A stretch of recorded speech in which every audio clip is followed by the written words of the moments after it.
Joanna of Castile, better known as Joanna the Mad, wasn't supposed to rule. She wasn't supposed to speak up, but she did, and history punished her for it. Born in 1479, she was the daughter of the formidable Catholic monarchs, Ferdinand of Aragon and Isabella of Castile. Initially overlooked, Joanna rose to power only after her brother, sister, and nephew all died in rapid succession. But her marriage to Philip the Handsome of Burgundy changed everything. What began as love turned into obsession. When Philip died suddenly in 1506, Joanna's grief spiraled, and that's when the whispers of madness began. She reportedly slept beside his corpse, refusing burial. Historians argue whether this was mental illness, manipulation, or political convenience. Either way, her father declared her insane and confined her to a convent for the rest of her life. She lived there, isolated and stripped of power, for over 4 decades. A queen in name only, a prisoner in reality. Born into British royalty in 1751, Princess Caroline Matilda seemed destined for a glittering life. At just 15, she was married off to her cousin, King Christian VII of Denmark, a monarch already unraveling mentally. From the beginning, their marriage was a disaster. Christian was erratic, often cruel, and emotionally unavailable. Caroline, isolated in the cold Danish court, found companionship in an unlikely place. The king's physician, Johann Struensee. Their affair was passionate but fatal.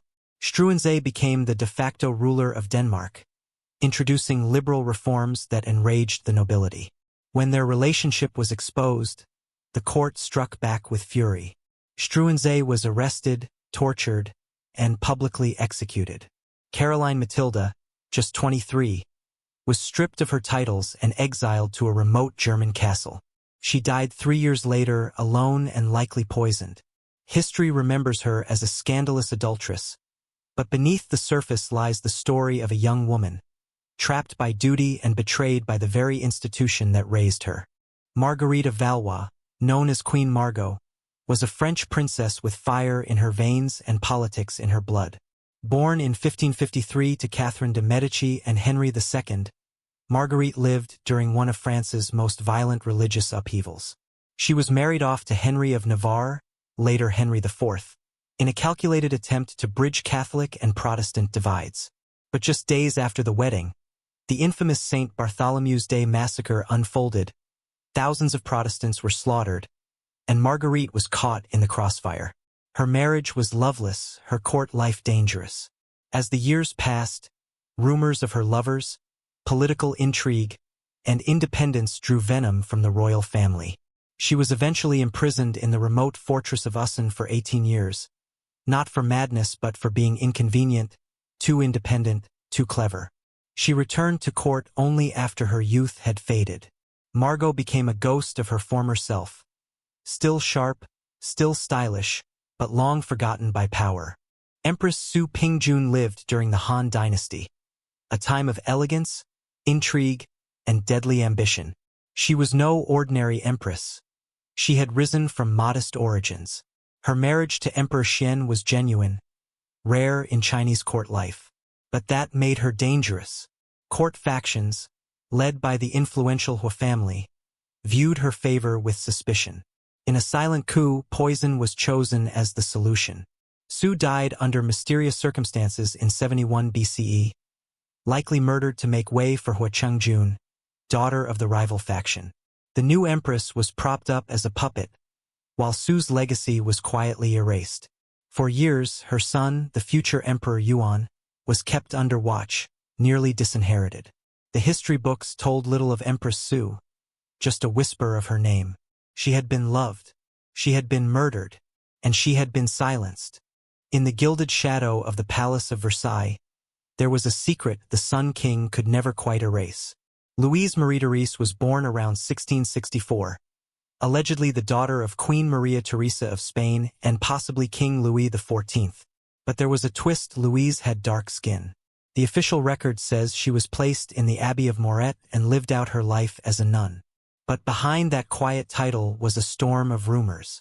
Some claimed the queen gave birth to a mixed-race child after an affair with a black court servant. Others whispered it was Louis XIV himself who fathered her with a woman of African descent. Louise became a nun, yes, but not by choice. She was buried under titles and silences. Despite living into her 80s, she never left the convent. Her royal ties were never publicly acknowledged. Her face, documented in one haunting portrait, tells a story that no one dared to put into words. A royal erased not just for her lineage, but for her skin. Anna Leopoldovna wasn't meant to rule Russia, but fate thrust her into power, and history responded with a cage. Born in 1718 to German nobility, she married into Russian royalty and soon became regent for her infant son, Emperor Ivan VI. She ruled from the shadows, holding the empire's reins while enemies circled. Her regency lasted just 1 year before a coup replaced her with the infamous Empress Elizabeth. What followed was a life of bleak captivity. Anna, her husband, and their children were exiled to a freezing fortress in northern Russia. Her baby son was torn from her arms. They were kept in near-total isolation, watched constantly, forbidden visitors deprived of books and light. Anna died at 27, likely of illness accelerated by confinement. Her son? He would spend the rest of his life locked away, never allowed to speak freely, until he was finally murdered at age 23. Anna Leopoldovna's brief grasp of power sealed her fate, and doomed her entire bloodline to silence. Lady Jane Grey is often called the 9-Day Queen, but her tragedy lasted far longer. Born in 1537 into England's ambitious Grey family, Jane was highly educated, deeply Protestant, and politically convenient.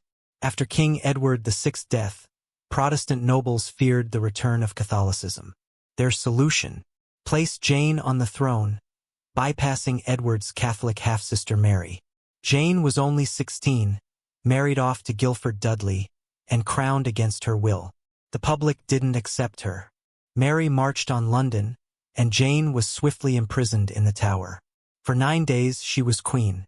Then she became a symbol, one too dangerous to live. Despite her youth and innocence, she was executed the following year. Her husband died beside her. Jane walked to the scaffold with composure, her final words haunting, "Lord, into thy hands I commend my spirit." A girl turned into a pawn, and a pawn discarded. Elizabeth of Bavaria, better known as Empress Masako of Austria, was a woman born into freedom and married into a gilded cage.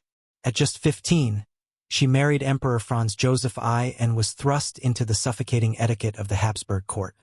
Her independent spirit clashed with the rigid formality expected of an empress. She was beautiful, witty, and fiercely intelligent, but always seen as ornamental. Tragedy followed her like a shadow. Her first child was taken from her by the court. Her son, Crown Prince Rudolph, died in a gruesome suicide pact. She traveled constantly, rarely staying in one place, as if outrunning grief. Obsessed with her figure, she ate almost nothing, lacing her waist to extremes. She rarely smiled in public, wearing black for decades. Though adored by the people, she was never accepted by the palace. In 1898, she was assassinated by an anarchist in Geneva, stabbed through the heart with a file. Her death was as sudden as her life was stifling. Even in her final moments, Sisi tried to walk away, polite, composed, bleeding beneath a corset. Lucrezia d'Este was born into the glories of the Italian Renaissance, but lived a life shaped by scandal, silence, and suspicion. The daughter of Ercole II d'Este and René of France, she was surrounded by art, intellect, and intrigue.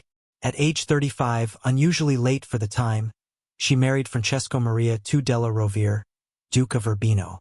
It was not a happy union. Rumors of infidelity swirled, both from Lucrezia and her husband. Her letters suggest a woman suffocated by boredom and political expectations. But the true mystery came with her death. Officially, Lucrezia died of illness in 1598. But whispers persisted that she had been drowned, murdered by her husband for her defiance, or perhaps silenced by those embarrassed by her lifestyle. No trial, no confession, just a noblewoman's legacy submerged. Unlike her sister-in-law Lucrezia Borgia, this Lucrezia was forgotten not because she was scandalous, but because she was inconvenient, complicated, and entirely real. Princess Masako of Japan should have been a modern fairy tale. A Harvard graduate, fluent in multiple languages, with a diplomatic career of her own, Masako married Crown Prince Naruhito in 1993. But the Japanese imperial court was not ready for a woman like her. The pressure to produce a male heir became unbearable. For years, she was hounded by tabloids, scrutinized by conservatives, and blamed for not giving birth to a son. In 2001, she gave birth to Princess Aiko, brilliant, healthy, and female. The backlash was immediate. Masako began withdrawing from public life, and the Imperial Household Agency announced she was suffering from adjustment disorder. In truth, she was breaking under the weight of tradition. Her voice was silenced, her talents shelved.